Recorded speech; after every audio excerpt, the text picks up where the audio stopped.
All right. Well, it's game week. Finally here. So, a lot of work to be done, obviously, before we kick off. Got to have a great week of preparation starting with today to put ourselves in the best position, to be successful, to play our best. FIU, Coach McIntyre does a great job, has throughout his entire career. Extremely dangerous quarterback, dual threat kind of guy that throws the ball well, extends plays, can run, and we'll have to do a great job on him. They've got a deep stable of receivers, returning 2 or 3 receivers and adding more guys from the transfer portal. Impressed with the running backs. The guys all returned that they played last season. Experienced in the secondary at safety and corner. A leading tackler returns at linebacker. Specialists are good. Kicker, long snapper, punter, return people. So, it'll be a challenge. And we'll have to play well. And, I want to see us play fast and physical and cut out some of the, mistakes we made in the first 2 scrimmages, penalties, misassignments, things of that nature, but also play smart, disciplined, and poised. So there's a fine line there. But we do want to attack, be that kind of team, and we'll have to play well.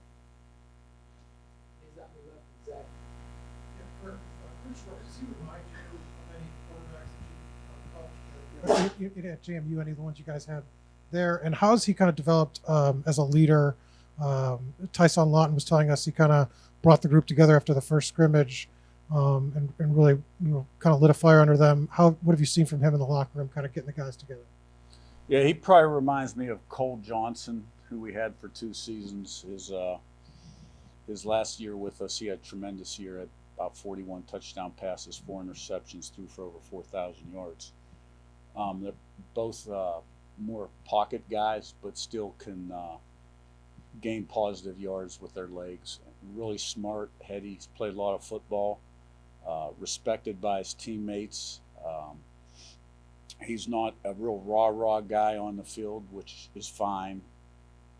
You lead kind of by example and how you do on the field, but he's got the respect of all his teammates. Kurt, I guess just your philosophy as much as anything else on how you handle freshmen that you might want to see get some snaps, where you maybe set the bar for guys that you don't worry about the red shirt, where you maybe set the bar for guys where you think let's give him a couple games and kind of see where he gets to, just how you kind of handle basically the question of whether a guy's going to red shirt, whether he's going to play and retain it, or whether you just sort of throw it off. Well, the best guys play, really. And we're a veteran team, even though we got a lot of new guys. We got a lot of seniors on this football team. So I wouldn't anticipate seeing many freshmen out there.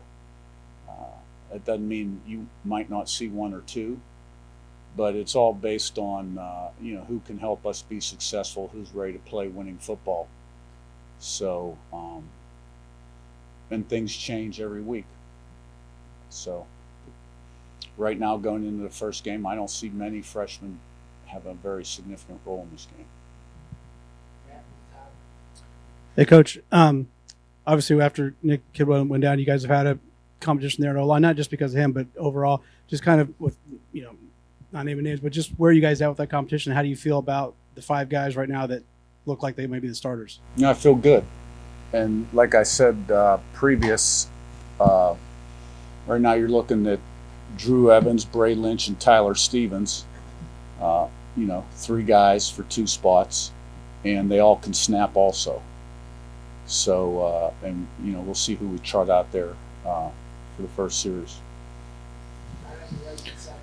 Kurt, you mentioned FIU's quarterback Keon Jenkins. What do you feel like? What do you feel like is the biggest thing that causes trouble, and what is the biggest thing that you can cause trouble for him on Saturday? Yeah. Well, he's an extremely capable passer, but when he gets out of the pocket, he does a really nice job of extending plays. And even though he's a really good athlete that can tuck it and run and gain a lot of yards, he's going to look to throw first and does a nice job of finding people when he extends plays. And we got to win up front. Our defensive line, and we got to put pressure on him and keep him in the keep him in the pocket, and not give him much time to throw. We got to get to him, and we need a game from our D line. Yeah, Kurt, how with this first game of the season, how much do you kind of see this as an opportunity to set the tone for what this era of Indiana football will look like? I don't look at it that way. This is the opponent. I'm spending every second of my day with a sense of urgency, trying to help put us in the best position to be as good as we can be. And that's how we look at things as coaches, I think, across the country. Coach, we know that you're a process-oriented guy. I'm curious what the process looks like now that it's a game week. You're away from fall camp. How do the meetings go? When does preparation start for next week's opponent? All things like that.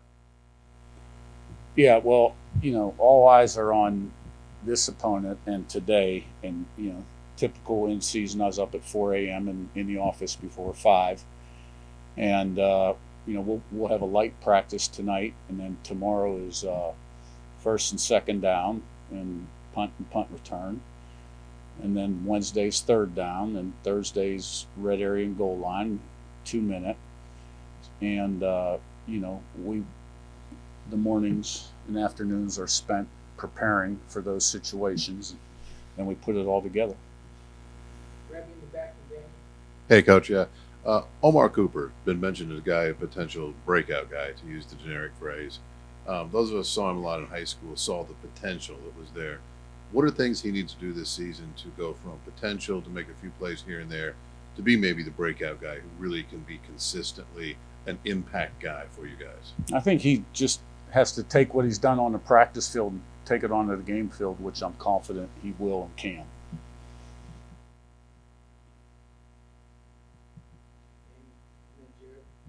Yeah, I want to say I think we had Shanahan in here a few weeks ago. We had Walker, we had Lawton, who each mentioned this winning mindset that you have. What kind of shaped, your specific mindset? And, again, for a team that's won, I want to say 9 games the last 3 years, how have you maybe approached trying to, add that here in the culture here? Well, I think that's well documented at this point, but, we came in and changed the roster, and then you got to change the way people think, the mindset, the culture, the identity of your football team. And I think we've made progress, but you really can't measure it till you play. And then every week, chapter 1 of a 13-page book. So I'm excited to see us play. We do have a lot of work to do before we kick it off.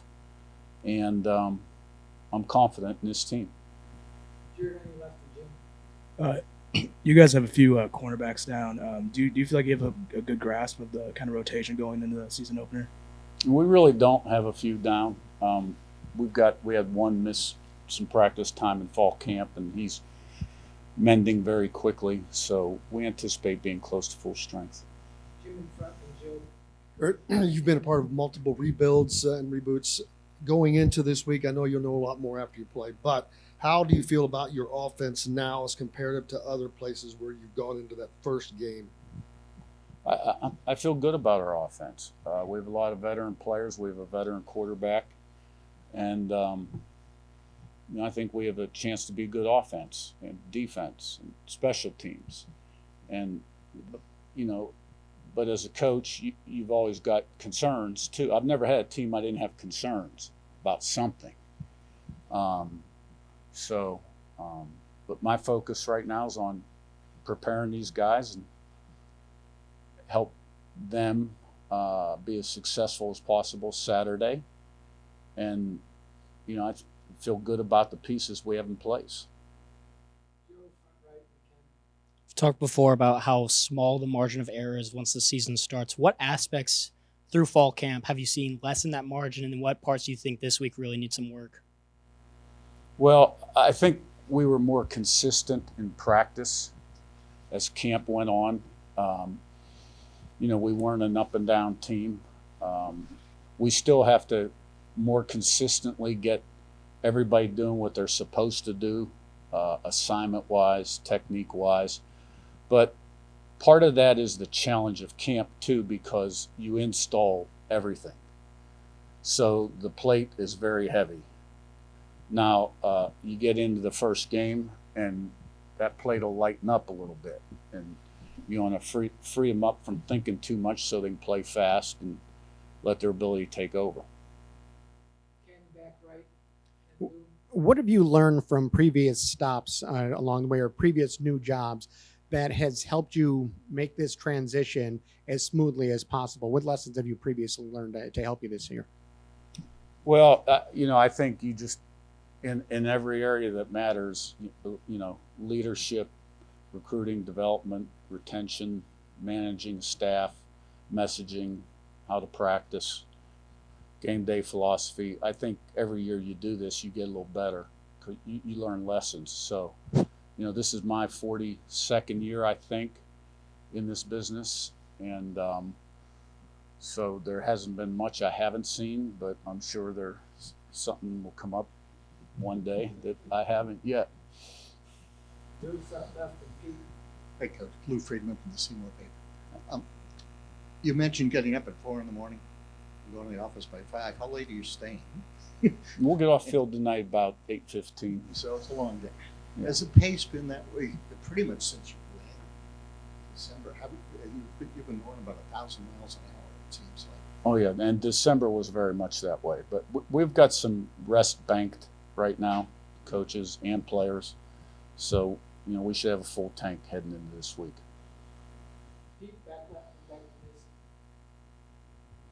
Hey, Coach, can you talk a little bit about the running backs in general and Lawton in particular, what you expect from them, what you hope to see from them? Yeah. When you look at Lawton, Black, and Allison, they're all very similar. They can take it between the tackles. They can get the ball outside. They can catch the ball out of the backfield, and they're good pass pro guys. And then Elijah Green is a good back as well as Van Horst.